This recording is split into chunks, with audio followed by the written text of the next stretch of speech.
What a powerful, powerful gospel. I just love the blind man who eventually rebukes them, but what I find interesting is that he's actually obedient. He keeps going through this process with the synagogue and the Sanhedrin, and he keeps answering the questions. They bring his parents and, all these other things, and I love it at the end that he's like, do you want to become his disciple? Is this why you're asking me so much? And it's just like this simplicity, because the man had to go through this. So I think what's interesting is we had the paralytic a while ago who Christ heals, and he tells him, sin no more, and then we end up finding out that he actually betrays Christ when it came down, as the saying says, when the rubber meets the road, when we're going to find out who's who, right? But in this one, starting to close out the 40 days after Pascha, we truly find out who is a disciple of Christ, and this blind man most certainly is, because he goes through it. He's tempted many times over. He could have been fearful like his parents, who didn't really want to answer at all, which, honestly speaking, I think showed kind of, who they were, is because they knew their son was out begging on the street, and they still weren't taking care of him, right? Because the mentality of that society at that time, and we hear it right at the beginning, is like, who sinned, him or the parents? Is this why God punished him? It's like, no, God doesn't work this way. And that kind of leads me today about this simplicity and humility. And I think, and I talked about it yesterday a little bit, we're seeing a lot of different things, I think, happening in this country, and one of them is the spirit of Balaam is kind of coming up. And if you're not familiar with Balaam, that's who St. Gregory Palamas battled, with this Western mechanical process of things, and that even through that mechanical process, you couldn't even understand God. And it's like, no, St. Gregory of Palamas is like, you can know God because you are a son of God. And we talked a little bit about those who, in the relationship with God, behave either like they're a slave, right? They do something out of fear, out of necessity, but then there's also those who act like a mercenary, right, as well, and they just do what they do because they're expecting a reward, and they don't care who they run over to get it. But this plain and simple thing is, no, you're a son, you're a daughter of God. It's that simple. And I think what I want to talk about today, and continuing talking about some of the figures and faces of the Russian church abroad, is one of the most beloved is Metropolitan Hilarion. This is beautiful. And when I read this, and I kind of expanded on, it'll be in like a part 2, so to say, for next week. But man, it just rekindled me, because when I met Metropolitan Hilarion, and everybody met Metropolitan Hilarion in a different kind of way, right? Everybody, you hear archpriests still talking about him and getting choked up, when they were seminaries, and, his doors slightly cracked open, even though this man's like exhausted, and he's still taking people in and talking to them and trying to comfort them. And it's like, this is who is an icon, in my opinion, of what Orthodoxy is.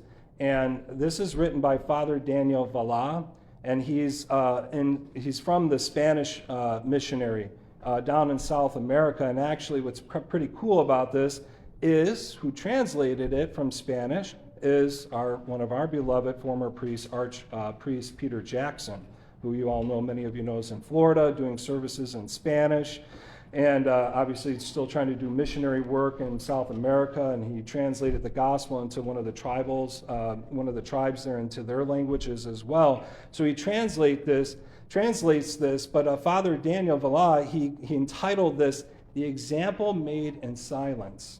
And this is kind of getting me back to, and I try to tread carefully here, because I get it, like, if we're not out, and we're not out preaching, and we're not out doing things, then somebody else is.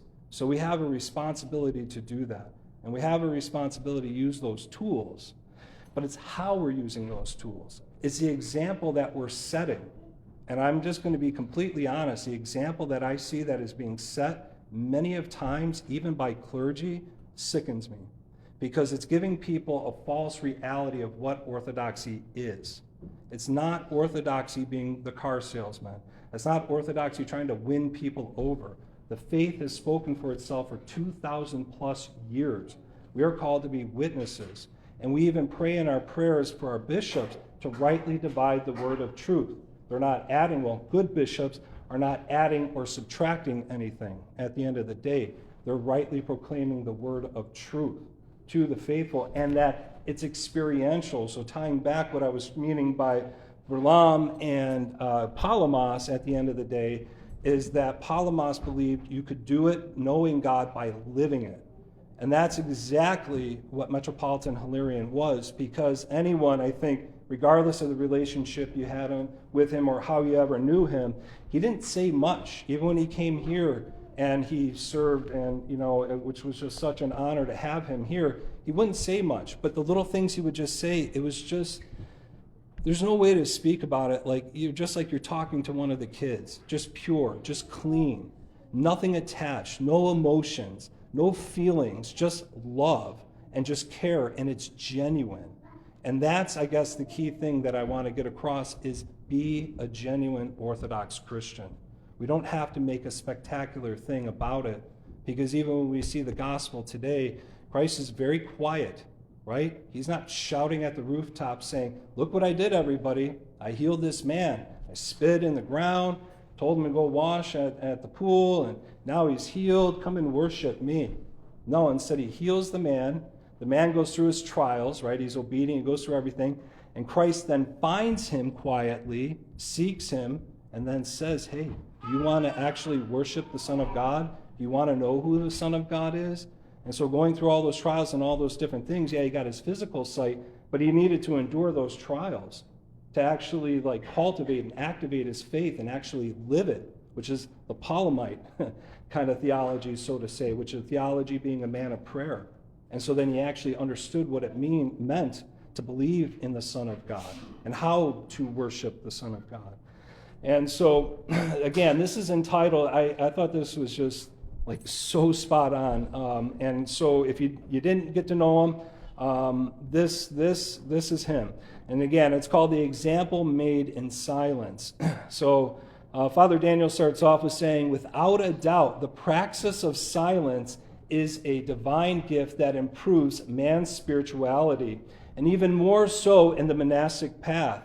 I remember meeting our beloved father and apostle, Vladika Hilarion, a man of kind continence, quiet spirit, and plain words that he expressed with fatherly affection. His simplicity and spiritual purity immediately made an impact on me.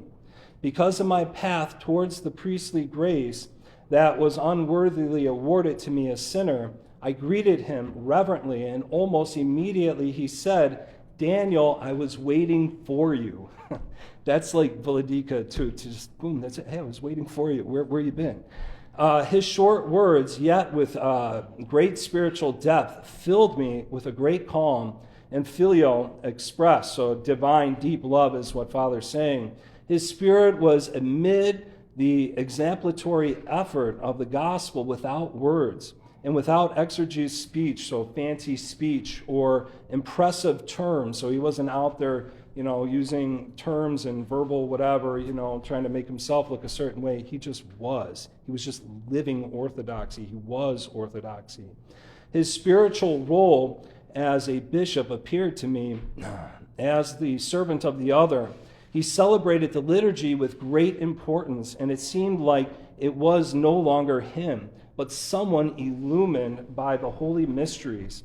He gave me and all of us the example of tireless mission, so working for others and pouring yourself out, so much so that he denied to the point that he deigned to appoint 2 priests for the Roker Orthodox mission in Nicaragua, and to be attentive to this path.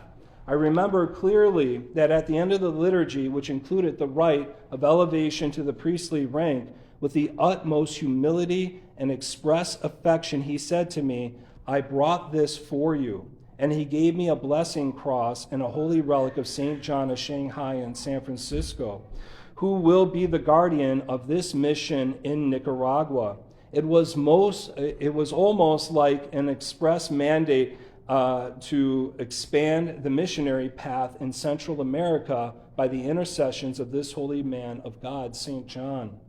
our beloved hierarch, in small acts and practice of faith, so he lived the faith, has silently preached Jesus Christ, crucified and risen from the dead, who redeemed us from sin, the curse, and death. He has given us a mission path where we are in the vanguard of the battle waged in three worlds: the world of God, the world of men, and our own will. And that is the worst one. That's the worst battle, is our own will.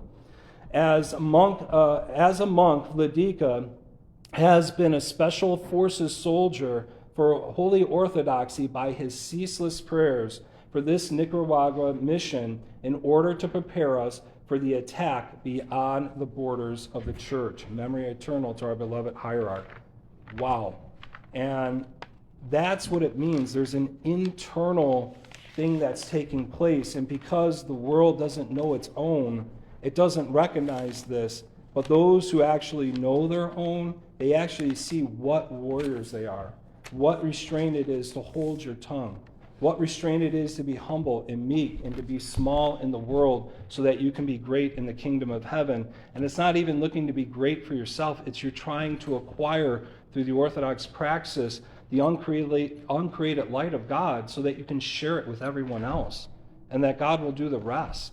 I mean, just like we literally heard 2 quotes from Father Daniel about Vladika Hilarion, and it just resonated with him forever. And it became the backbone of that mission in Nicaragua, which, by the way, is continuing to grow.